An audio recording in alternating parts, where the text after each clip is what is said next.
It is just past 1 in the morning on the Louisiana coast, and the sky itself seems to be tearing open. A wall of wind moving at 150 miles an hour is about to make landfall. Chief Meteorologist Matt Leach here. Hurricane Laura became a Category 4 this afternoon. It's rapidly intensified, and that's really one of the bigger concerns. I mean, a hurricane of any magnitude. The strongest hurricane to hit this stretch of coastline in over half a century. By the time the sun comes up, an entire region will look unrecognizable. This is the story of Hurricane Laura, the storm that tied a 164-year-old record, leveled towns most Americans had never heard of, and became a grim preview of the decade to come. Laura's story begins far from Louisiana, off the coast of West Africa, where a tropical wave slid into the Atlantic in the middle of August 2020. It arrived in a season already breaking records. 12 named storms had already formed before the end of August, a pace the Atlantic had never seen.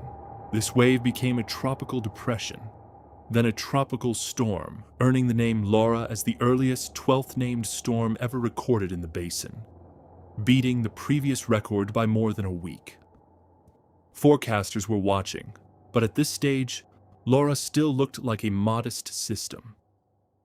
Nothing about it screamed catastrophe. Not yet. Laura's first victims were not in the United States. As the storm crossed the Lesser Antilles and brushed Puerto Rico, it dumped heavy rain across the islands. Then it moved over Hispaniola, and the death toll began to climb.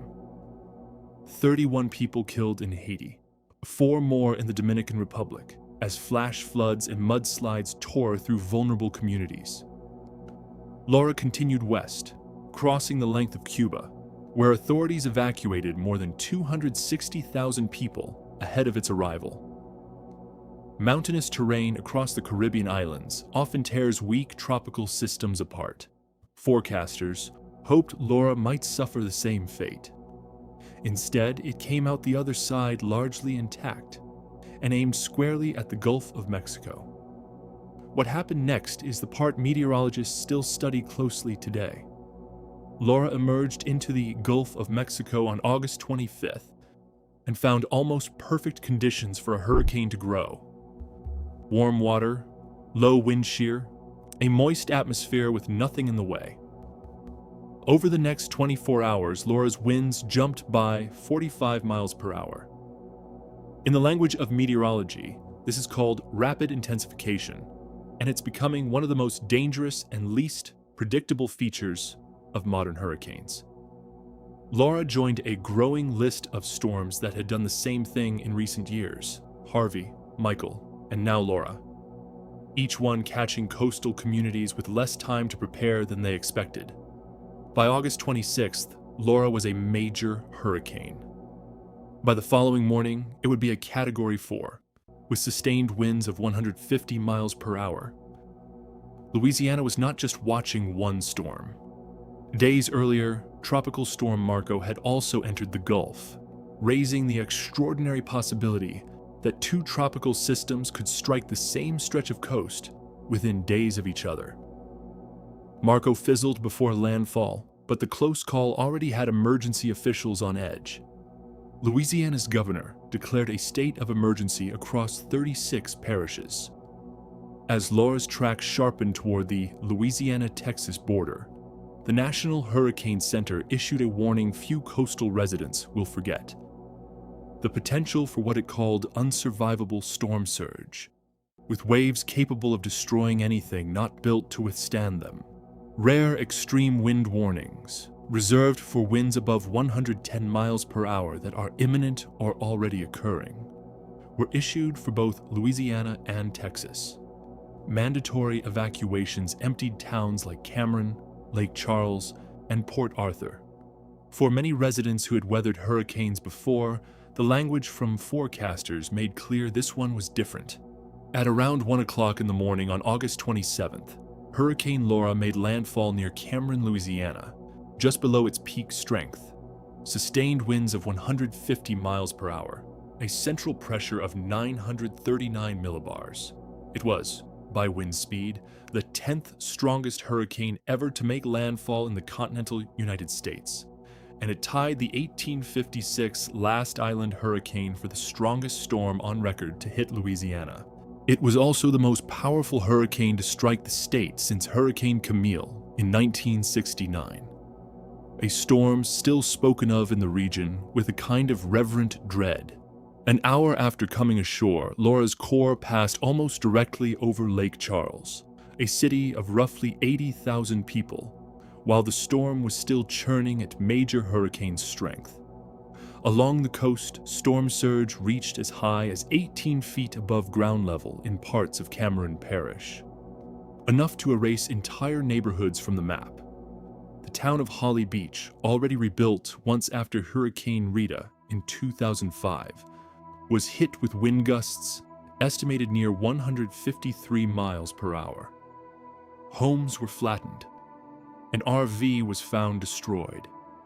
Nearby, the town of Hackberry was overrun by surge flooding, and 2 freight trains were derailed by the force of the water in Grand Lake.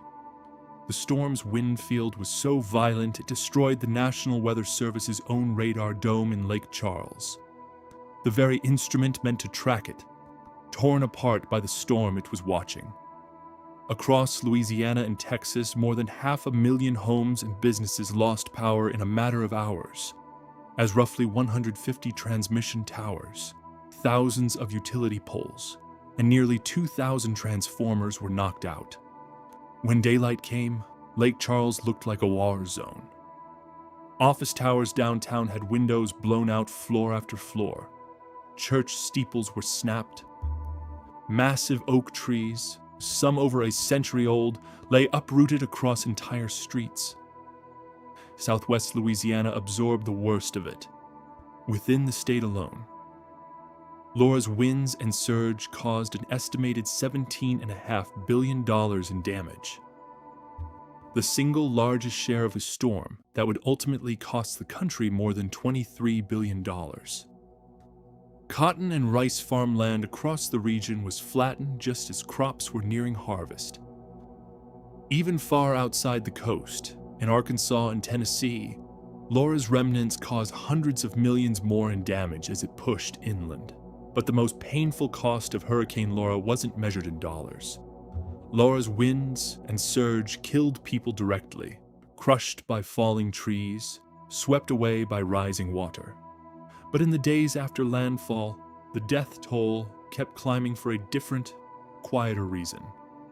With power out across the region and temperatures soaring past 100 degrees, families turned to portable generators to keep refrigerators and fans running.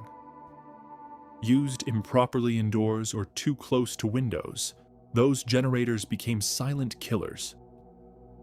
Carbon monoxide poisoning accounted for nearly half of all storm-related deaths in Louisiana alone.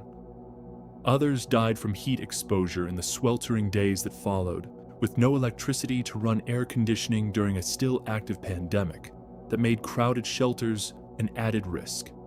By the time the final count was in, Hurricane Laura was blamed for at least 81 deaths across the storm's path, from Hispaniola to the American South, a toll that grew for weeks after the winds had already died down.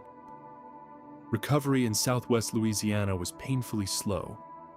Weeks after landfall, tens of thousands of homes still had no power, and more than 100 local water systems were under boil water advisories. Then, just 6 weeks after Laura, Hurricane Delta made landfall almost in the same footprint, undoing what little rebuilding had begun and pushing an already exhausted region back into crisis. For families in Cameron and Calcasieu Parish, 2020 became a single, unbroken stretch of disaster response that stretched from late August into the winter. Hurricane Laura now sits alongside the 1856 Last Island hurricane and 2021's Hurricane Ida as the strongest storm on record to make landfall in Louisiana. It struck almost exactly on the 15th anniversary of Hurricane Katrina, a grim echo that was not lost on residents who had lived through both. In the years since, Laura has become a case study for meteorologists, proof that rapid intensification in an unusually warm Gulf of Mexico can turn a moderate storm into a historic one in a single day, leaving coastal communities a shrinking window to prepare. For Cameron Parish and Lake Charles, the rebuilding continues years later, but for one night in August 2020, this quiet stretch of the Louisiana coast bore the full force of one of the most powerful hurricanes ever to come ashore in the United States. If you want to understand how storms like this keep getting stronger, faster, subscribe and stay with us as we keep tracking the disasters reshaping our coastlines.